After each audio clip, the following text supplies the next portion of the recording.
क्या हुआ अरुणा, अंधेरे में क्यों बैठी हो? बस ऐसे ही शांति, उजाले में बैठने का मन नहीं कर रहा था। क्यों, क्या हुआ, कोई बात है क्या? हाँ है ना, बात तो है ही। तुम जो कर रही हो वो तुम्हें न्याय लग रहा है। एक साधारण से एक्सीडेंट केस को भी कोई डॉक्टर अपने घर में रखकर इलाज नहीं करता है, और तुम तो एक जेल से फरार खूनी को अपने घर में छिपा कर इलाज कर रही हो। इतना ही नहीं, पुलिस को खबर नहीं कर रही हो। इस बात का पता पुलिस को चला तो हम दोनों ही मुजरिम बन जाएंगे। तुम ये सब क्यों कर रही हो? उसके लिए तुम्हारे मन में सहानुभूति क्यों है? उसके बारे में क्या जानती हो तुम?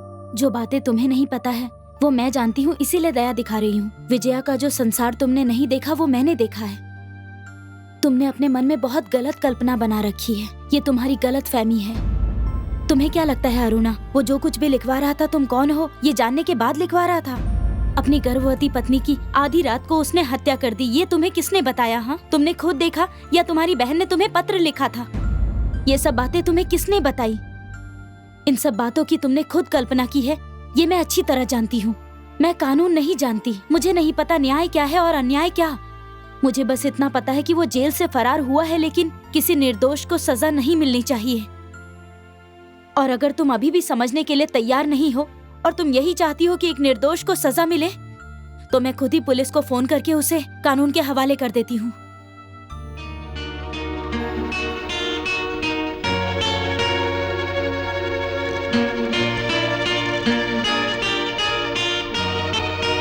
हेलो,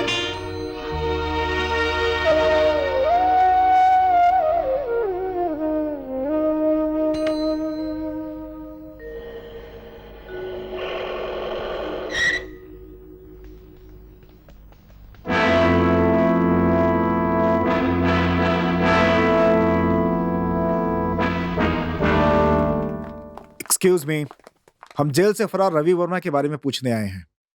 रवि वर्मा का जेल में इंटरव्यू आपने ही लिया था ना? हाँ। तब उसने किसी से दुश्मनी के बारे में आपसे कुछ कहा था? नहीं। ठीक है, लेकिन आपके अखबार के नाम जो चिट्ठी लिखी थी उसमें किसी विलन का जिक्र किया था, इस बारे में आप कुछ जानती हैं? नहीं। फिर उसके बारे में इतना कुछ कैसे लिखा आपने? वो मैंने अपनी कल्पना से लिखा था। हाँ, ऐसी। देखिए, मेरे पास पक्की जानकारी है, आप मुझसे कुछ छुपाइए मत। चलता हूं।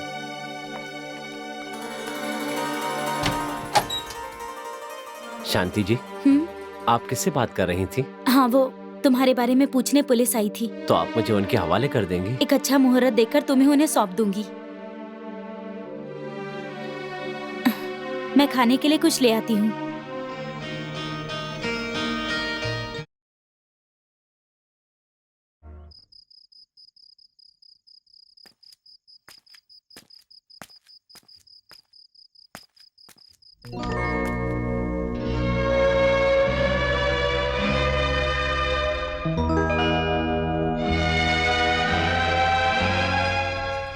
मैं जा रहा हूँ। इतनी रात को कहाँ जा रहे हो? अपने लक्ष्य को हासिल करने के लिए। और उसके लिए क्या ये सही समय है? काम पूरा किए बिना अगर मैं पुलिस के हाथ लग गया तो तुम्हारी बहन की आत्मा को शांति नहीं मिलेगी। वो लक्ष्य क्या है? उनकी छोटी बहनों, मुझे जानने का हक है। मेरी बहन के जाने के दुख में मैंने कुछ भी लिख दिया था, पर अब उसका पश्चाताप है। दुनिया के लिए नहीं, मेरे लिए। आप पर विश्वास करके शादी करने वाली मेरी बहन की कहानी मैं जानना चाहती हूँ। प्लीज मुझे बताइए। अब वो सब बताने से कोई फायदा नहीं होने वाला है। तुम शायद लोगों को बताना चाहती थी कि मैंने क्या किया है। तुमने मेरे बारे में जो कुछ भी लिखा वो तुम्हारी भावना थी। अब बीते समय में जो हो गया सो हो गया, पुरानी बातों से कोई फायदा नहीं है। मैं अपनी गलती के लिए शर्मिंदा हूँ। इससे पहले कि आपकी जायदाद मुझे मिले, मैं इस पूरी दुनिया को बताना चाहती हूँ कि मेरी बहन का पति कितना अच्छा इंसान है, कितना नेक इंसान है। प्लीज मुझे बताइए, उसकी कहानी बताइए। खुद को बचाने के लिए मैं तुम्हें ये कहानी नहीं बता रहा, दिल से बता रहा हूं। मैं अमीर घर में पैदा हुआ, बहुत पैसे थे, पैसे के बीच ही बड़ा हुआ। अपने माता पिता की मौत के बाद मैं बिल्कुल अकेला हो गया। फिर मॉडलिंग को मैंने हॉबी की तरह शुरू किया, लेकिन सच्चाई यह है कि मॉडलिंग से पैसे कमाना मेरा उद्देश्य कभी नहीं था, वो मेरा शौक था। विजया का नृत्य देखकर मैंने उसे मॉडलिंग के लिए ऑफर किया, लेकिन उसने मेरा मॉडलिंग का ऑफर ठुकरा दिया और एक छोटी सी नौकरी ज्वाइन कर ली। फिर अचानक उसे एक दिन ऑफिस के मैनेजर के कहने पर इस्तीफा देना पड़ा। कमाई का रास्ता बंद ना हो जाए इसके लिए मॉडलिंग शुरू कर दी। उसने बेमन से ये काम करना शुरू किया क्योंकि वो चाहती थी कि तुम्हारी पढ़ाई में रुकावट ना आए, इसलिए मेरी कंपनी में मॉडल बनकर आ गई।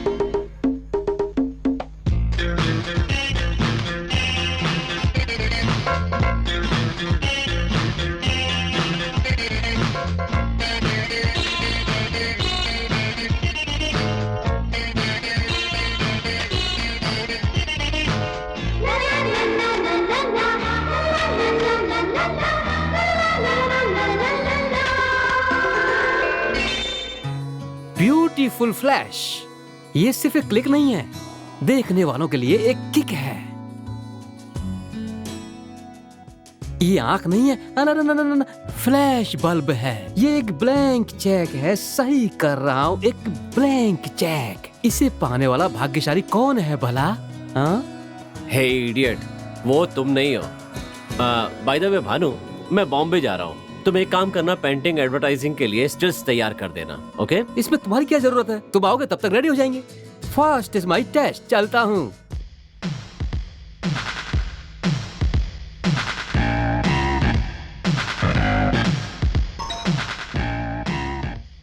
रेडी?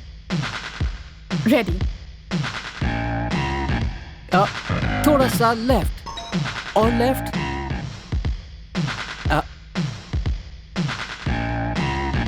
नहीं, ऐसे नहीं, मैं बताता हूँ। हाँ,